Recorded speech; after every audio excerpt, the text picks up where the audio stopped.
என் அன்பு தமிழ் சொந்தங்களுக்கு வணக்கம். வெஜ் அண்ட் நான்வெஜ் சேனலில் இன்றைக்கி நம்ம வாழைப்பழ உளுந்து போண்டா எப்படி பண்ணுறதுன்னு பார்க்கலாம். இது ரொம்பவே ஒரு ஹெல்த்தியான ரெசிபி. என் சேனலை இன்னும் சப்ஸ்கிரைப் பண்ணாமல் இருந்தால் இந்த சப்ஸ்கிரைப் பட்டனை கிளிக் பண்ணுங்கள். மறக்காமல் இந்த பெல் சிம்பிளையும் கிளிக் பண்ணுங்கள். என் ரெசிபி உங்களை தேடி வரும். இதில் நான் அரைக்கப் அளவுக்கு உளுந்து எடுத்திருக்கேன். இதை தண்ணி ஊற்றி 2 மணி நேரம் நல்லா ஊற வச்சு எடுத்துடலாம். பாருங்கள், உளுந்து நல்லா ஊறிருக்கு. இதை நம்ம ஒரு மிக்சி ஜாரில் சேர்த்து முடிஞ்ச அளவுக்கு தண்ணி எவ்வளோ கம்மியாக யூஸ் பண்ண முடியுமோ யூஸ் பண்ணி அரைச்சிக்கலாம். இந்த மாதிரி நைஸாக அரைச்சிக்கோங்க. இது கூட 1/4 கப் அளவுக்கு நாட்டு சர்க்கரை சேர்த்துக்கலாம். உங்ககிட்ட நாட்டு சர்க்கரை இல்லைன்னா நீங்கள் சர்க்கரை சேர்த்துக்கோங்க. தேவையான அளவுக்கு உப்பு சேர்த்துடலாம். இதில் ஒரு வாழைப்பழம் மீடியம் சைஸில் எடுத்திருக்கேன், அதை ஸ்லைஸ் பண்ணி சேர்த்துக்கலாம். இது எல்லாத்தையும் சேர்த்து நல்லா அரைச்சிக்கலாம். இப்படி ஆட்டி எடுத்துக்கோங்க. இப்போ இதை ஒரு பவுலில் ட்ரான்ஸ்ஃபர் பண்ணிடலாம்.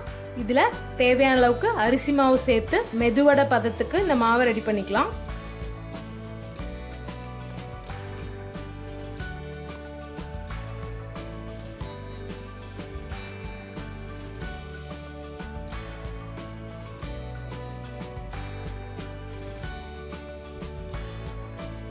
மெதுவடை கன்சிஸ்டன்சிக்கு மாவு தயாராக இருக்குது. எண்ணெய் காஞ்சிருச்சு. இப்போ நம்ம சின்ன சின்ன உருண்டைகளாக போட்டு பொரிச்சு எடுத்துடலாம். உங்களுக்கு எந்த சைஸில் வேணுமோ அந்த சைஸில் போட்டுக்கோங்க. குட்டி குட்டியாகவும் போட்டுக்கலாம், பெருசாகவும் போட்டுக்கலாம்.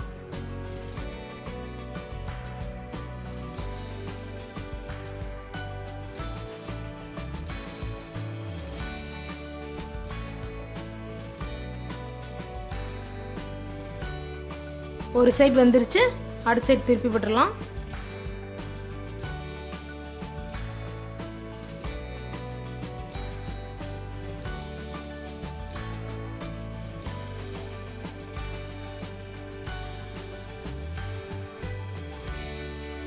ரெண்டு பக்கமும் நல்லா கோல்டன் ப்ரௌன் ஆயிடுச்சு. இப்போ நம்ம எடுத்துடலாம்.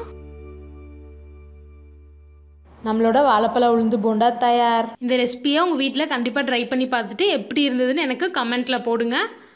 மறக்காமல் வெஜ் அண்ட் நான்வெஜ் சேனலை சப்ஸ்கிரைப் பண்ணுங்கள்.